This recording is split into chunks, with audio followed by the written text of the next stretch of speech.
প্রাইভেটের প্রতিনিধিত্ব না থাকলে উত্তরা, যাত্রাবাড়ি, রামপুরা, বাড্ডা, তারপর মিরপুর এই জায়গায় কি এটা সফল হইতো, আন্দোলন সফল হইতো? ভাই আপনারা বলেন। আমরা যে প্রাইভেট স্টুডেন্ট আমাদের মূল্যায়ন করা হবে না, এরকম তো হবে না। তো সবাইকে যেন সমান চোখে দেখা হয়েছে। যেটা প্রাইভেটদেরকে এখন পর্যন্ত এই 6 মাসে আমাদেরকে বৈষম্যের শিকার করে রাখছে, আমাদের কোনো মূল্যায়ন করে নাই এই যে ডাবিয়ানরা। বাট আমরা চাচ্ছি যেন কেউ নিজেদের লোক না ঢুকে, এখানেও বৈষম্য না করে যারা যোগ্য তাদেরকেই যেন ঢুকানো হয়, আমাদের সেই দাবি রইল।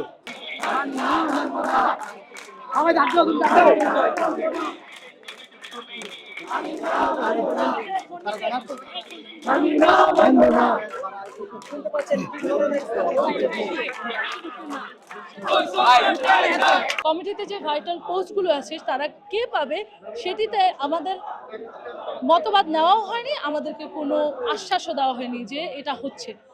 যখন কমিটি ঘোষণার সময় হয় তখন আমরা দেখি আমাদের যে আশাকাঙ্ক্ষিত বা আমাদের যে দেশ সংস্কারকারী মানুষদের নাম, তাদের নাম লিস্টে নেই।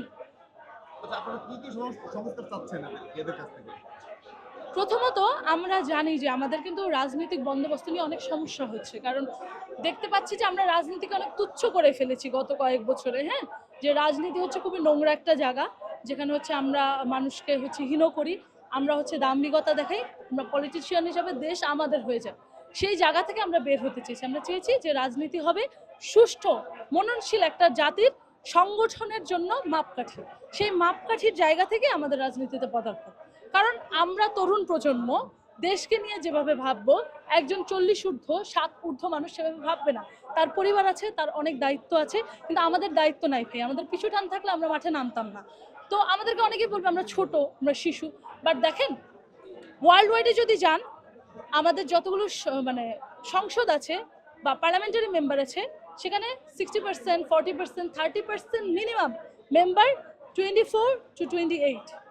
তার মানে এই এজটা সবচেয়ে ক্রুশিয়াল এবং ভাইটাল এজ। তুমি দেশকে কিছু দিতে পারবে না, এরপরে you have a lot of responsibility, you can give that much. আমরা যে প্রাইভেট স্টুডেন্ট আমাদের মূল্যায়ন করা হবে না, এরকম তো হবে না। তো সবাইকে যেন সমান চোখে দেখা হয়েছে। উত্তরা, যাত্রাবাড়ি, আপনাদের কাছে প্রশ্ন, উত্তরা, যাত্রাবাড়ি এই জায়গায় কি আপনাদের প্রতিনিধিত্ব ছিল না? প্রাইভেটের প্রতিনিধিত্ব ছিল না? প্রাইভেটের প্রতিনিধিত্ব না থাকলে উত্তরা, যাত্রাবাড়ি, রামপুরা, বাড্ডা, তারপর মিরপুর এই জায়গায় কি এটা সফল হইতো, আন্দোলন সফল হইতো? ভাই আপনারা বলেন, হইতো কিনা? এখন আমরা চাচ্ছি সঠিক মূল্যায়ন, যেটা প্রাইভেটদেরকে এখন পর্যন্ত এই 6 মাসে আমাদেরকে বৈষম্যের শিকার করে রাখছে, আমাদের কোনো মূল্যায়ন করে নাই এই যে ডাবিয়ানরা। এটা যাতে না করে, আমরা এটার প্রতি মূল্যায়নটা, প্রাইভেটের প্রতি মূল্যায়নটা চাচ্ছি। মানুষকে নিয়ে যেতে পারে, আমি সেভাবে আমরা সকল স্টুডেন্টরা চাবো জানি এটা কমিটি বড় যারা আছে কমিটির উপরে, তারা যেন এটার দিকে একটু নজর দেয়, কেউ যেন বঞ্চিত না হয়, এখানে যেন কোনোভাবে বৈষম্য না হয়। এখানে বাদ দেওয়ার কারণে এখানে অনেক কিছুই হতে পারে। এখন যেমন এখানে আমরা অনেক কিছু বলেছি, বড় বড় নিজেদের লোক ঢুকানোর চেষ্টা করছে। কে ঢুকাচ্ছে, কারা ঢুকাচ্ছে এটা এখনো জানা যায়নি।